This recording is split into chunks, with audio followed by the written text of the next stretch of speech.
Alors Philippe, même question. Le digital learning, à l'ère des entreprises, en quoi ça répond à leurs besoins? Je pense qu'un des premiers atouts, c'est la flexibilité. L'offre de formation dite traditionnelle présentielle porte en elle-même sa limite, puisque c'est l'unité de temps, de lieu et d'espace qui contraint le présentiel. Et ce qu'apporte le digital, c'est apporter la formation au plus près de l'apprenant, voire sur le poste de travail, pour lui permettre d'accéder au moment où il en a besoin à ces nouveaux savoirs.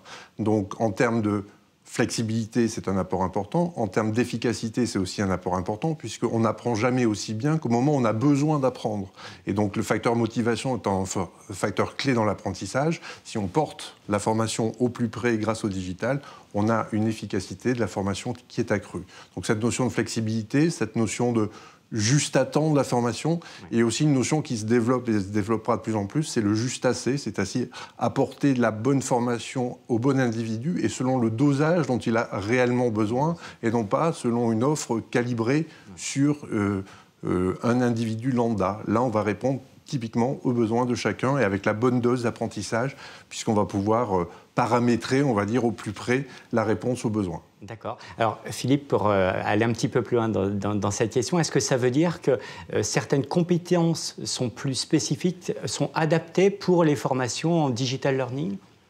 Alors, depuis le temps qu'on patrouille un peu ce secteur d'activité d'innovation dans le domaine de la formation et d'usage du digital dans les pratiques pédagogiques, je ne peux pas dire que j'ai rencontré un obstacle à traiter un contenu, un savoir, une compétence grâce au digital. Donc pour moi, la réponse est non, il n'y a pas d'obstacle.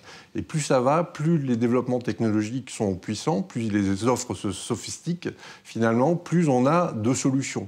Je vais en citer deux qui sont maintenant bien connues, ce qu'on appelle les serious games, qui vont permettre de traiter notamment des choses de type apprentissage comportemental, de plus en plus efficacement, ou encore la réalité virtuelle qui va permettre de développer des environnements simulés, immersifs, de plus en plus efficaces, qui vont permettre de mettre en œuvre ces savoir-être et de traiter des choses qui vont aller jusqu'à la formation comportementale et à l'acquisition de réflexes.